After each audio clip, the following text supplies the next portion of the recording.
Hey guys, so before the video starts, I just wanted to say that it might sound a little quieter than usual. I was recording this at 12 o'clock at night because I didn't know if I was going to be able to get it done when I'm recording this now, which is like 9 o'clock in the morning. So, yeah. Also, I'm going to try my best to manage the audio so it sounds like good, but we'll see what happens. Anyways, enjoy the video. Sorry for the yap in the beginning. Let's get this shit started. In the patches throughout Honkai Star Rail 2.0 through 2.7, we were introduced to many new characters. These characters were very powerful and game-changing in their own way. Some were better than others, but they still had lots of strength to offer. And with the new unit comes a change in the endgame content. You saw the title, so you must know what I'm talking about today. Today, we're finally going to discuss the HP inflation controversy. So without further ado, let's have a chat. Before I begin here, I'm going to explain what HP inflation is. HP inflation is the biggest controversy in terms of HSR endgame. By definition, it's where the enemy health margins are super high in comparison to other cycles. People started to take notice of this in the last MSC cycle, Dancing with the Dreams. People took notice that the boss was a little bit harder to kill than usual, like way harder to kill than usual. This was on top of the 2 phases the boss has that made the MSC cycle quite difficult to do. But I'm going to tell you why I feel like they needed to do this, and my experience with this MSC cycle. So for starters, I wouldn't refer to the current cycle as adding to an HP inflation problem. Could there have been an inflation last cycle? Absolutely, but here's why I think they needed to do that. When Rappa first released, MOC was extremely easy. I feel like when the devs realized how easy it truly was with the Super Break units and Face Out, they had to adjust it so that a little more strategy and investment was required to clear the stages. I said it on Twitter, and I'll say it again. If every MOC stage was at Zilla level, the endgame would be obsolete. What I mean by this is that there would be no real point in pulling for new units if the difficulty was staying the same. Plus, how would they make money and keep the game running if nobody pulling the banners? I'm not saying I feel bad for a billion-dollar company, and a scumming one at that, but just think for a second. How would the game be fresh and different, and how would the funding of the game stay stable if the same character could clear the game forever, or until the game ends service? Again, there would be zero reason to pull, and using the same unit 8 billion times makes the game boring, at least from my perspective. Why would you want that? It makes zero sense. As for my experience with this MSC cycle, I first tried every floor with minor mistakes along the way. And if you're wondering about last cycle, the only hard part for me was the boss's mechanics. The health was no problem because the boss was just annoying to deal with even if you exclude the HP increases. But we're getting a tad bit off track here. Now as for the reason why I made this video, this tweet here. I'm going to go through this tweet and get my takes along the way, so here we go. HSR is a power creep problem, only if you allow it to happen, either by greed or stupidity. Changed my mind. I feel like people missed the entire f***ing point of this tweet, but before we get into what I think he's trying to say, I want to go over a few things before I go into one tweet that really got my attention. First of all, Pokey is right. I'll explain why later on, but he really needs to stop trying to copy his daddy's techniques when he's trying to prove his point. He basically tries to go the Tectone route by making fun of his haters instead of actually responding to them. Tectone does this and it works, cause most people that go after him never have any real points anyways. But that's besides the point. For Pokey, it just looks like he's doing this nonsense and getting no productive discussions done in the process. Listen to me. If you're gonna do that, don't expect people that disagree with you to suddenly change their mind when you try to put on a show like that. I agree with the initial tweet that started this, like the one I just read, but this type of response ain't your area of expertise, so try something actually productive. Anyways, yeah, to summarize what I just said, he really needs to provide more valid points instead of just giving people more of a reason to hate him. But besides that, I want to talk about a tweet from this whole disaster that really got my attention. So without further ado, let's take a look. What is bro waffling about? Only if you allow it to happen? This sounds like the most cope ever. Yes, it's the consumer's fault for problematic power creep, not the devs who make the metas that force you to pull for respective characters. This is really weird framing. I don't think that's what he was trying to say. What he meant was that power creep is an issue if you don't invest correctly. Take it from me, I did this a lot. I skipped Firefly because I didn't like her. What happened? I struggled. It was not fun, but I got through it. Anyways, the cracks of HSR are starting to show, and it's very obvious to anyone that plays regularly that characters have a far shorter shelf life than other gachas. Yes, your issues with MOC can be mitigated by pulling smarter, prioritizing team comps that work in your favor, rather than pulling for fun. But the main issue is that older characters not being as viable, frequently usable, or very painful to do so, feels worse because there is literally 0 points to ever use them. Okay, quick question. Have you ever seen what Sunday did to Jin Yuan? Our general went from being one of the worst units, one of the most mediocre and situational characters in the game, to one of the most broken units in pure fiction. Probably the most broken unit.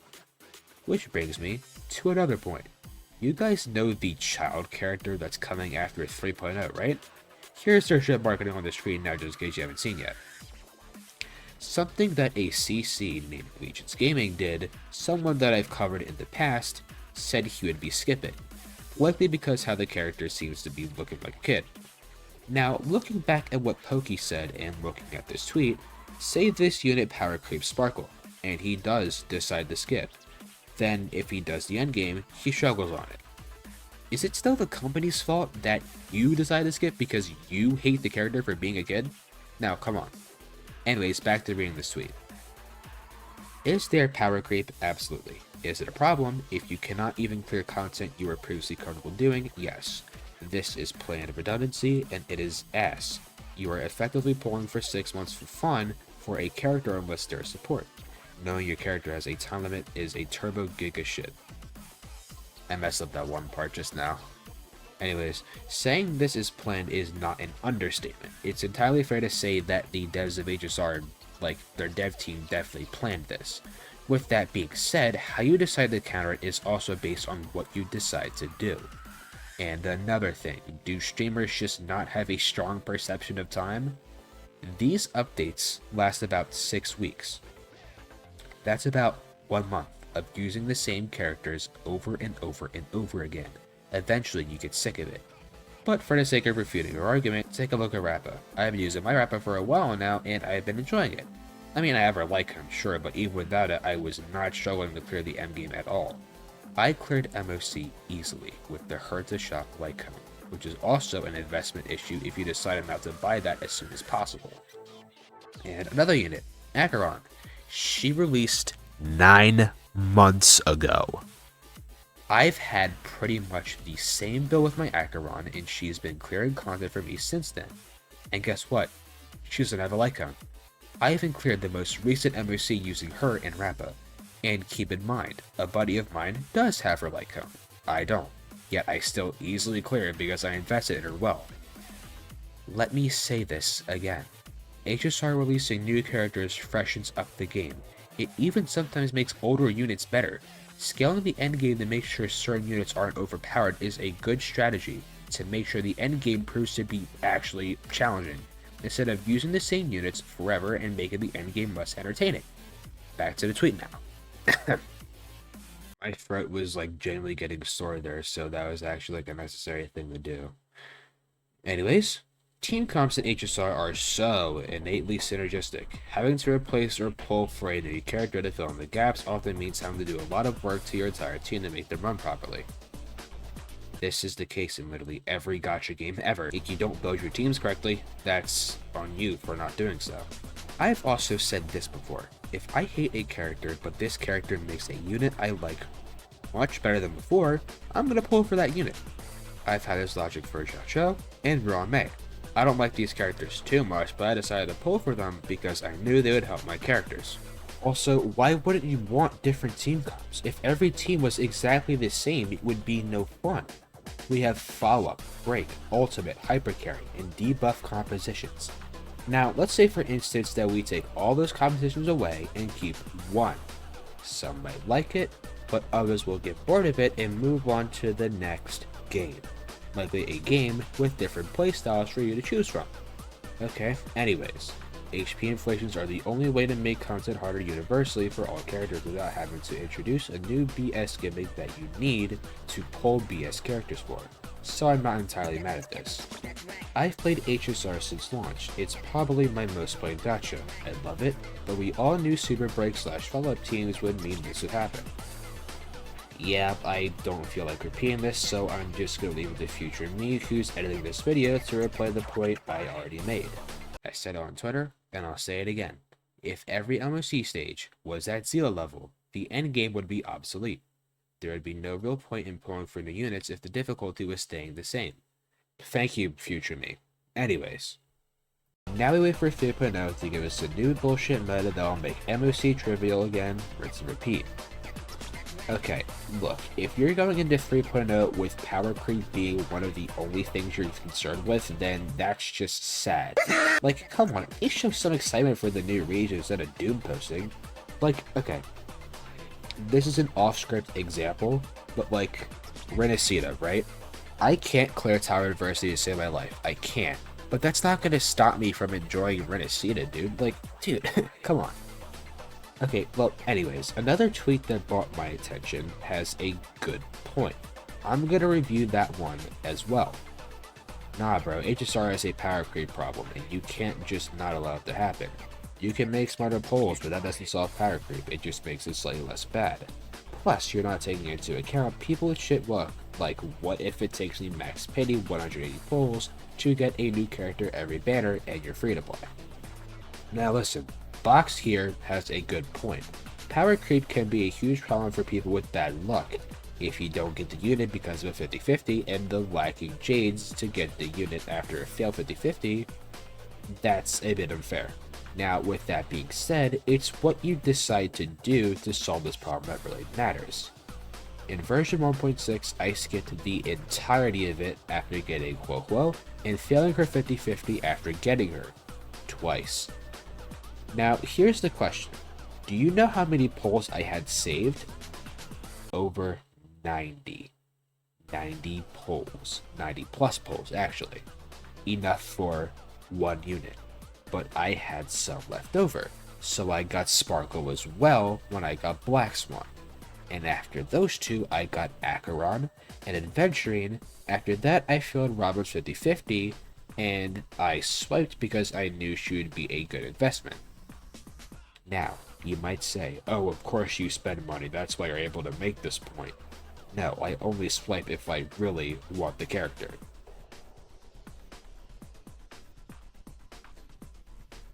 This is also the case if that character will be a great later investment, which is why I then proceeded to not spend money again until 2.7. I spent money on Robin's banner, then I did not spend money again until Fugue's banner in 2.7. But let's rewind a few seconds. Notice how I had 90 pulls. I was making a huge investment into the Pedigree Saga because of a hunch. And you know what? That fucking hunch proved to be spot on. And it worked like a charm. But what I'm trying to say here is that proper investment is what leads to a successful account. Before 2.0 I had the best units in the game, but do you know what truly led me to victory?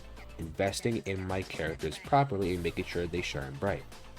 Having bad luck is one thing, but how you decide to work around it and counter it is entirely different. Anyways, I need to discuss Pokey, because he's right. What I think he's trying to say here is that people's decisions are what can mess up an account no matter what units you get. I understand this because I used to be making those same mistakes. However, I realized that I was just making bad decisions, and once I corrected those decisions, I climbed levels of endgame content slowly, but surely.